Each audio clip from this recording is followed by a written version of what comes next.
Private equity firms have bought up nearly 8,000 doctors' offices, hospitals, and nursing homes over the last decade. These companies are known for buying up a business, overhauling it, and looking to quickly resell it for a big profit. This business model can have disastrous results. One example, when private equity firms buy up nursing homes, they cut costs to the bone, they reduce staff, and suck money out the door to boost investor profits. Often, for good reason, these firms are among lawmakers' favorite healthcare bad guys. But a recent study out of Berkeley on private equity's impact in fertility clinics is leading some to slow down the hate. I think it's really easy to vilify corporate entities, and that can make it difficult to tell and to publish a more nuanced story. Today, private equity's track record in healthcare and how to potentially safeguard patients from investors' worst abuses. From the studio at the Leonard Davis Institute at the University of Pennsylvania, I'm Dan Gorenstein. This is Tradeoffs.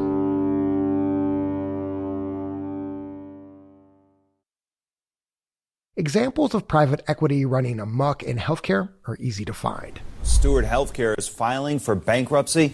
This just happened last week. Steward Healthcare, with its 33 hospital system and 30,000 employees across 9 states, filed Chapter 11. Millions of patients and tens of thousands of employees are in limbo tonight after one of the largest hospital bankruptcies in history. Cerberus Capital Management is a private equity firm, a so-called PE firm that bought Steward Health and did what PE often does to its acquisitions, load them up with debt and sell off the valuable parts. In this case, they sold hospital buildings to another company that then turned around and charged Steward rent. Then Cerberus pocketed the profit from the real estate deals. The situation stems from and is rooted in greed, mismanagement, and lack of transparency. Now, Steward, a shell of itself, lacks the money to pay its landlord or basic bills. According to the Boston Globe, vital medical equipment was repossessed. Surgeons were forced to buy their own instruments. Some patient meals had been reduced to crackers.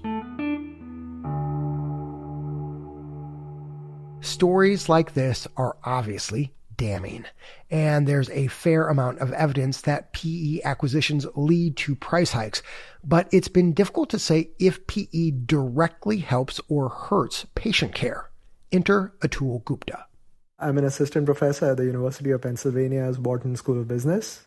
Back in 2021, Atul and his colleagues published a working paper that made a massive impression. The New Yorker, the New York Times, the Wall Street Journal. President Joe Biden even talked about it in his State of the Union address.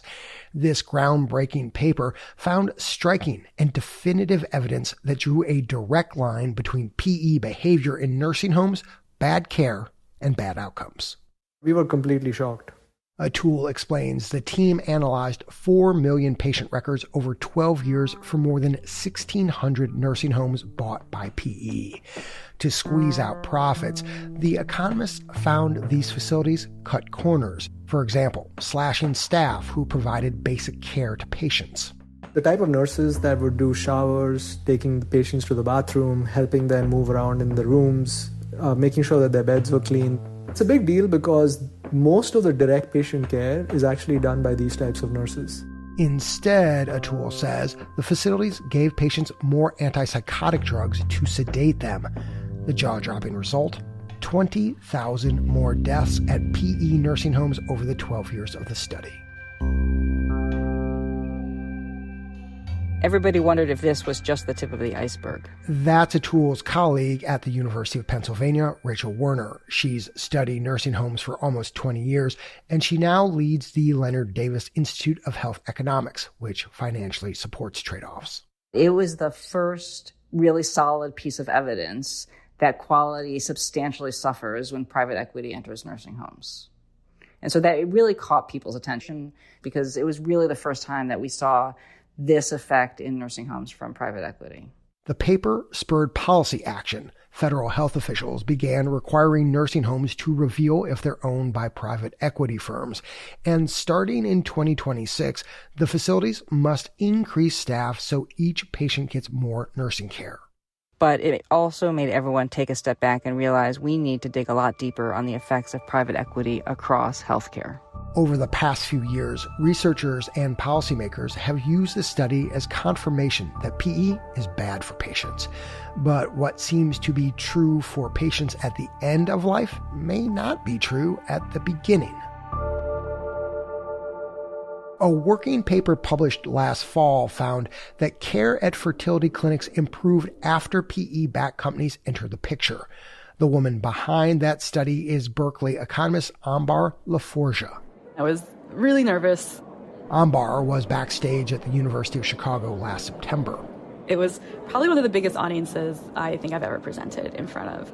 Ambar had been invited to give a talk about her paper, and she started to explain her findings that patients at fertility clinics that were part of corporate chains, often backed by private equity, had a better chance of getting pregnant and having a baby. And all of a sudden I heard like a and some murmurs in the audience. Economists don't tend to gasp. I almost paused and was really taken aback and had this little moment where I had to recompose myself before I could continue with the presentation. But she understood the shock. Even to her results had initially seemed like an outlier. I was like, wow, we better make sure these results are right. Private equity, she knew, had a reputation for cutting corners, like in that nursing home study. But with these clinics, they were seemingly doing the opposite, pulling out all the stops to improve care. And so we triple checked and the results continued to hold. And then the big question became, well, okay, what are these chains doing to help clinics improve their outcomes? The answer seemed to be twofold. After clinics got scooped up by the PE-backed chains, Ambar saw the offices improve their medical equipment and, importantly, standardize their care. We thought that, okay, if they're getting access to new resources and this new clinical knowledge, then that could certainly explain this growth and improvement in outcomes. And those outcomes improved most for older women, which made Ambar confident that the clinics were actually upgrading care, not just cherry-picking younger, more fertile patients. Next, Ambar wanted to understand why investors in this sector act so differently from PE companies in other sectors, like nursing homes. As an economist, one of her first instincts was to look at what distinguishes the fertility market from other healthcare markets. Fertility clinics seem to operate a lot more similarly to the retail and service sector than they do more traditional healthcare settings. When you're buying clothes or picking a restaurant, you look at reviews or pictures, the price, and then make a choice. Fertility care is kind of like that. Patients can easily shop around and get prices up front. When it comes to fertility clinics, most patients are paying out of pocket. They're paying a lot out of pocket. And then they have these report cards that they can use in order to find the highest quality provider in their area. And success is pretty clear. You have a baby or you don't. At least in competitive markets where consumers have a choice of fertility clinics, from the corporate owner's perspective, they might have more incentive to want to invest in quality just to establish the reputation of their chain and to attract patients to their clinics.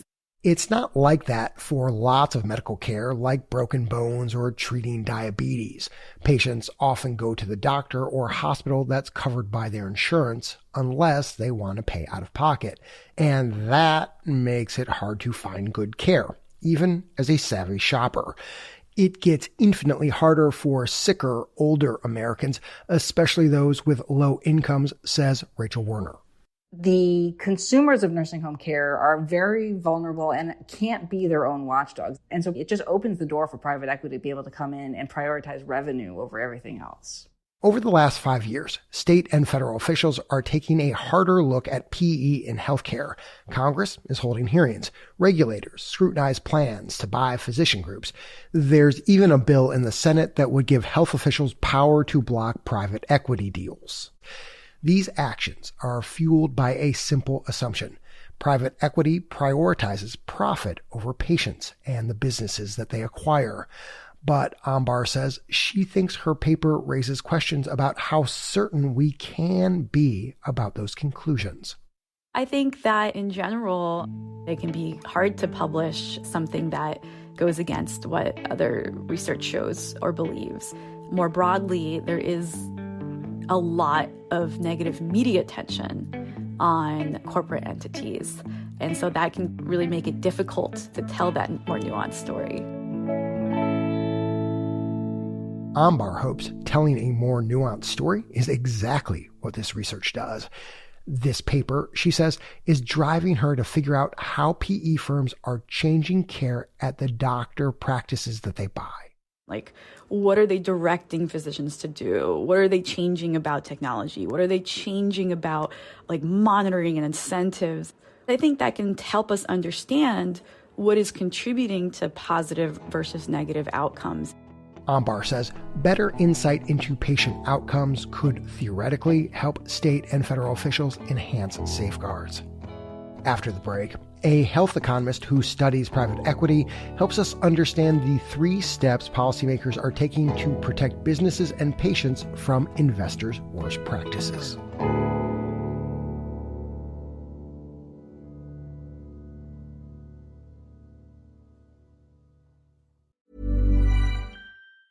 Hey, it's Ryan Reynolds, and I'm here with Keith, co-star of my upcoming film, If, only in theaters May 17th. Do you want to tell people the big news? All right, I'll do it. Sign up now and you'll get unlimited for $15 a month and 6 months of Paramount Plus Essential Plan on us. MintMobile.com/switch. Upfront payment of $45 equivalent to $15 per month. Unlimited over 40 gigabytes per month. Face lower speeds. Videos at 480p. Active Mint customers by 531.24 get 6 months of Paramount Plus Essential Plan. Auto renews after 6 months. Offer ends May 31st, 2024. Separate Paramount Plus registration required. Terms and conditions apply if rated PG. Welcome back. Today, we're talking about private equity in healthcare and new research that challenges, at least a little, the narrative that PE is ruining healthcare. A working paper published last fall shows that care seems to improve for patients after PE invests in fertility clinics. To help us put this study into context and hear how regulators are trying to protect patients from investors' worst abuses, we talked to Yashaswini Singh. I'm a health economist and assistant professor at Brown University. So look, Yashaswini, we focused in the first half of our episode on a couple of areas where private equity investors have been active, nursing homes and fertility clinics specifically. But we also know private equity firms have their hands in lots of pots. For example, they own more than 400 of the country's hospitals. They oversee like a third of the country's emergency room docs. What's one number or a couple of numbers that leave you feeling concerned about private equity in healthcare? Yeah, I have a couple of numbers for you. So the first is in 2000, we had about $5 billion invested in healthcare by private equity firms. And by 2018, this increased to 100. And just in the past decade, we've seen over $1 trillion with a T dollars invested in healthcare. Wait, what? Wait, I'm so sorry to interrupt you. $1 trillion? That's $1 trillion with a T. And so if folks are asking questions about where are these investments being made, what sectors and what geographies, and how is it affecting the physician workforce and patient health and patient well-being, I think we're right to be asking those questions because there's a lot of money at stake. And as we heard earlier in the show, some of the effects of private equity can be disastrous. The situation with the hospital chain Steward Health, the nursing home study showing that higher mortality rate. Now, though, Yashaswini, here comes this paper on IVF clinics, right? And it suggests PE may be improving care for people. What do you make of this study? So this is really striking, right? And important for us to consider. Because a lot of the media coverage and a lot of the policy attention on the effects of private equity or even the effects of corporatization more broadly tend to focus on the bad actors or the horror stories.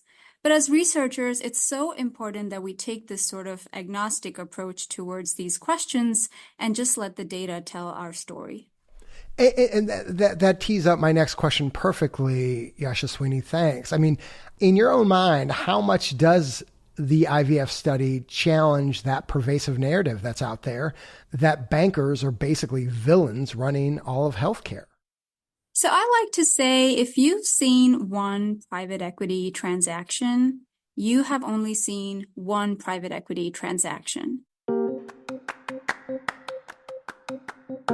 And what I mean by this is the private equity playbook is so different across different types of settings where care is provided, it's really hard to generalize the findings from one area, for example, fertility care, to another, for example, long-term care.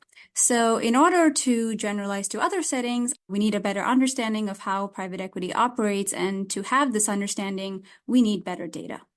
So what you're talking about there is transparency. And that is the first of 3 steps that regulators are taking to try and protect patients and healthcare businesses. Let's talk about this for a minute.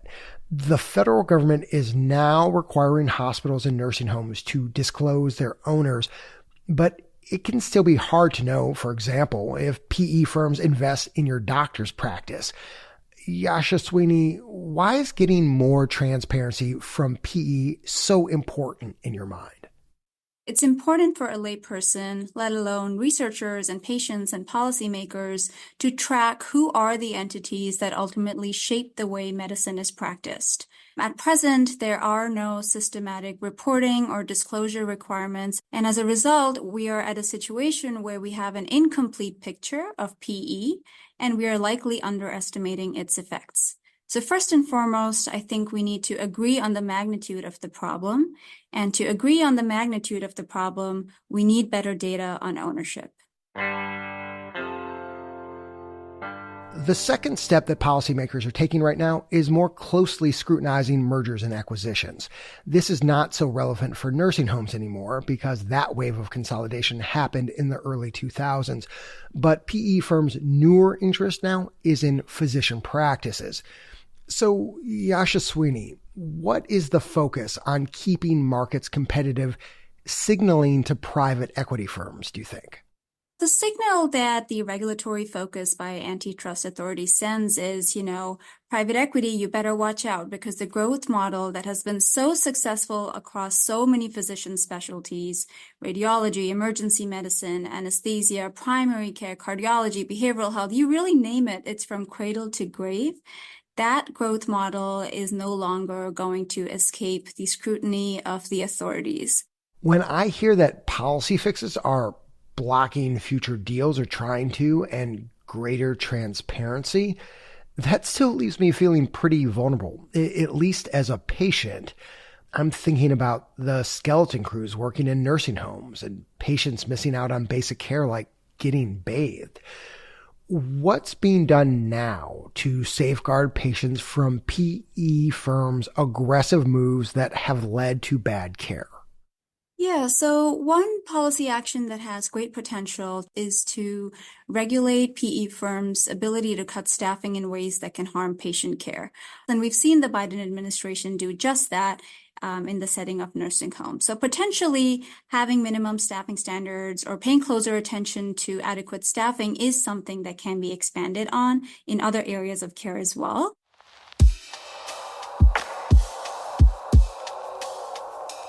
Okay. There's still a lot that is unknown around this rapidly evolving trend in healthcare, around private equity and private investment, really more broadly. You're the researcher. What's the next question you are hoping to answer? So we've spent a lot of time today talking about private equity, but it certainly is in no means the only type of corporate investor in healthcare these days. We've seen acquisitions of physician practices by health systems for decades, but also more recently health insurers and retail companies like Amazon and Walmart and so on. And so the key question is, should we be concerned about private equity any more or less than these types of traditional entities like health systems making acquisitions? And I think the jury is still out, and we need, again, a lot of better data to get to the heart of these questions. Here's the final question, Yashaswini. All of the steps you've outlined that policymakers are taking, antitrust, transparency, the nursing home staffing numbers, all feel kind of small. Are we swinging, in your mind, big enough to ensure that we see fewer things like Steward and that nursing home paper? That's a great question, but also a really hard question to answer. I do agree that on their own, these policy efforts might seem small and sort of around the periphery. It might seem like we're playing a game of whack-a-mole. We've seen PE firms use so many different tactics across settings where care is provided, from surprise billing and out-of-network billing, playing around with staffing levels in nursing homes, and using real estate leasebacks in hospitals. The list goes on and on. So if we beef up policy and enforcement along each of these dimensions, I am hopeful that it will make a difference. At the same time, though, I think we do need to be aware that given that PE can be so sophisticated in finding and exploiting loopholes, it's really important that policymakers are nimble and ready to adapt to whatever the new wave or the new flavor of private equity investments in healthcare might look like. Yashaswini, thank you so much for taking the time to talk to us on Tradeoffs. Thank you for having me. Federal agencies are trying something new to learn about private equity's impact in healthcare.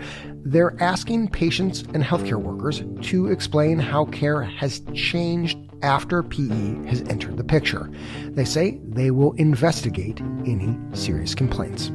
I'm Dan Gorenstein. This is Tradeoffs.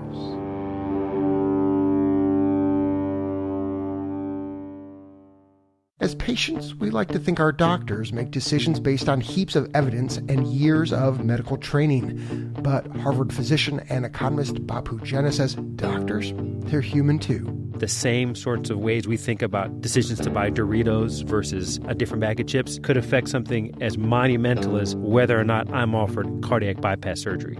We think that the factors that drive those decisions are so different. Turns out they're not that different. More from Bapu on his book, Random Acts of Medicine, next time on Tradeoffs. Thanks for listening to Tradeoffs. If you've just discovered us, remember to subscribe to the feed so you never miss an episode. Subscribing is free and easy on whichever podcasting app you use, the NPR app, Apple Podcasts, Spotify, wherever.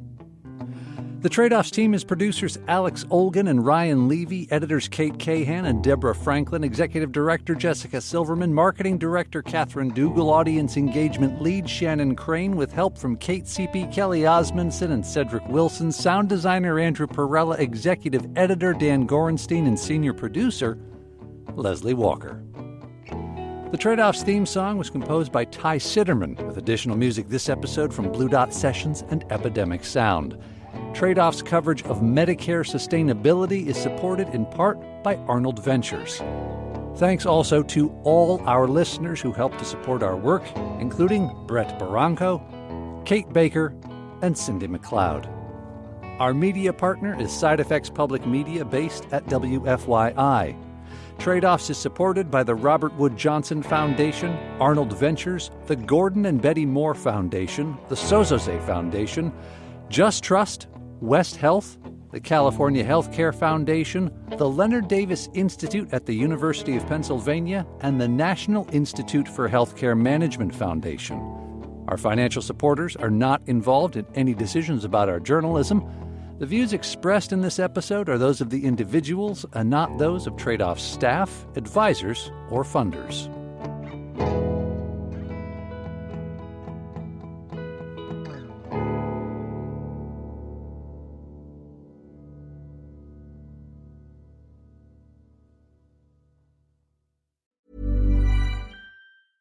When it comes to your finances, you think you've done it all. You've saved, you've researched, and you've invested all that you can. Now it's time to take those investments to the next level by using the brand behind every great investor, Yahoo Finance. As America's #1 finance destination, Yahoo Finance has everything you need, whether you're a seasoned trader or just dipping your toes into the market. Join the millions of investors who trust Yahoo Finance to guide them on their financial journey. For comprehensive financial news and analysis, visit yahoofinance.com. The #1 financial destination, yahoofinance.com.